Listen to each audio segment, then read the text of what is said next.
In this video, I'm going to show you how to sew a halter dress. For this project, you're going to need pins, thread, measuring tape, scissors, elastic, I used a picot elastic, and fabric. I'm going to show you how to make the dress out of a fabric that only stretches on the bias, as well as a fully stretched fabric. And then I'm going to make my final one out of a non-stretch fabric in black.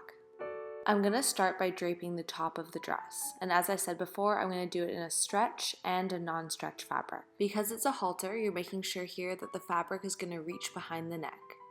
And then as you continue pinning, you're going to see there's extra fabric hanging below the bust, which we're going to deal with later. So this part is all about trimming, pinning, and adjusting the fabric until you get a fit of the halter top that you like.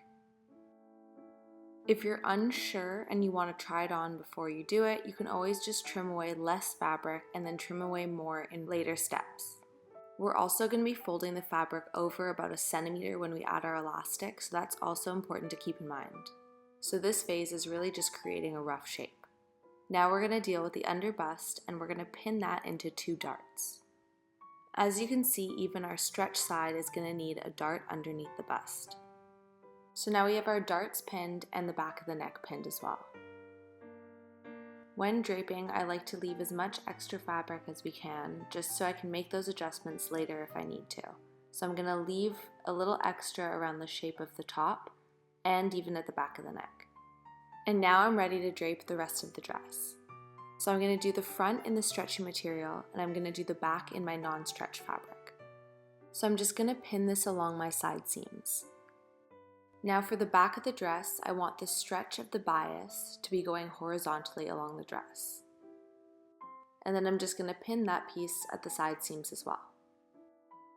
Once I'm done pinning and attaching those 2 sides, I can loosely cut away some of the fabric, but again leaving enough in case you need to make adjustments later. Okay, now the most important part of making this dress here is that you're not taking the dress in too much at the waist that it's not going to stretch over your hips. To avoid doing this, I like to pull the dress down to the largest part of the body and then pin there, making sure that it still fits to pull on and off.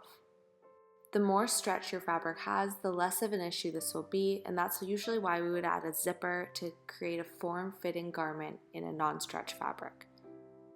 But hopefully the bias has enough stretch that you can still nip the dress in quite a bit at the waist. So you can see there's still a little fabric at the back, but we're going to deal with that later.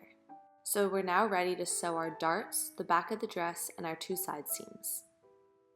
The pieces will be a little different because I'm using 2 different fabrics, but yours should be kind of similar, but again, it doesn't need to be exact at the moment.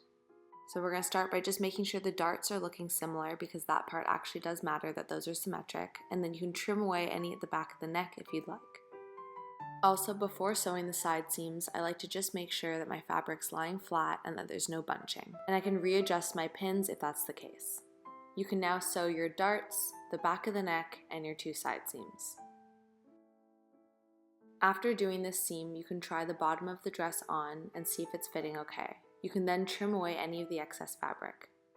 If your fabric frays at all, you may want to do a zigzag stitch to finish those edges. For this stitch, you want to make sure the needle is going over the side of the fabric, and this helps lock in any loose threads. This will prevent it from fraying and is also good for stretch fabrics. Now we're going to move back on to the top of the dress. With everything now sewn, we can trim away more of the extra fabric. So you can pin the top in place and trim away more of a shape that you'd like. Again, keeping in mind that we're going to be folding it in 1 centimeter on the inside and outside edge.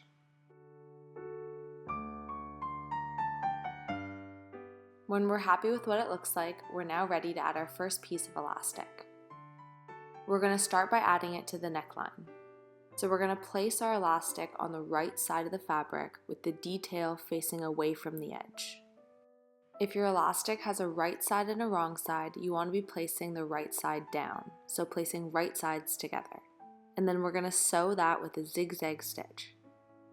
So again, you're placing this all on the right side of the fabric. You then want to trim away any of the extra fabric that might be poking through, making sure that you're not cutting the elastic.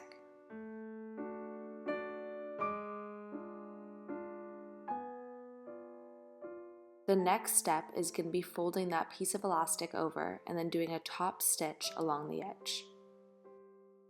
and this stitch is going to be sewn on the right side of the fabric. And you now have your neckline elastic sewn. You can now trim away any of the excess thread or elastic that might be poking out. Next, we're going to be attaching the top and the bottom of the dress. For this, you're going to be placing right sides together, and you want to find the center of the dress so that everything's symmetrical. Then you're just going to pin it all together. And it's up to you if you want your halter pieces crossed over like I did here, or you can space them out a little more so there's a gap. Make sure before you do any sewing that you try this on.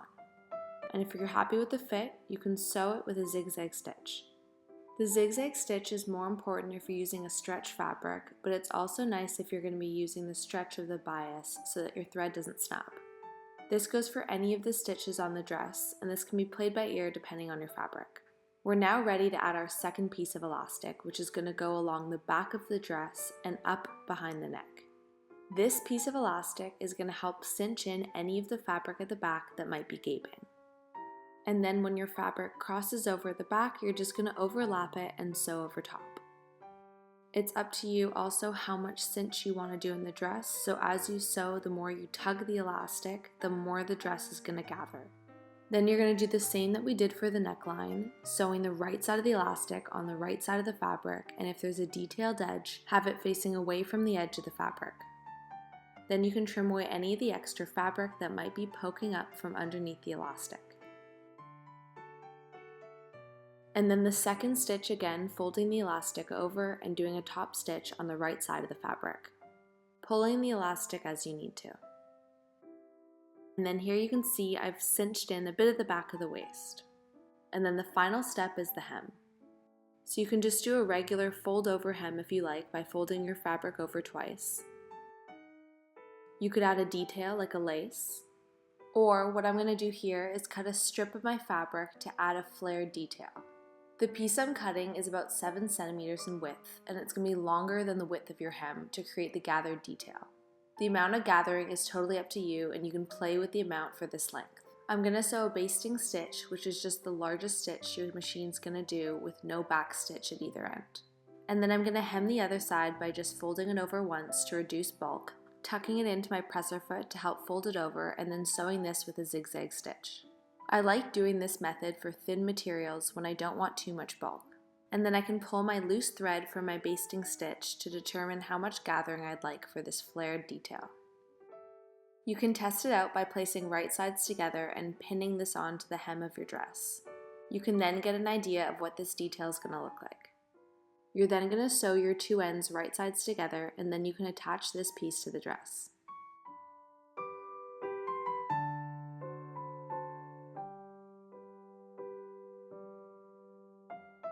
It's important that when you're attaching, you're placing, again, right sides together.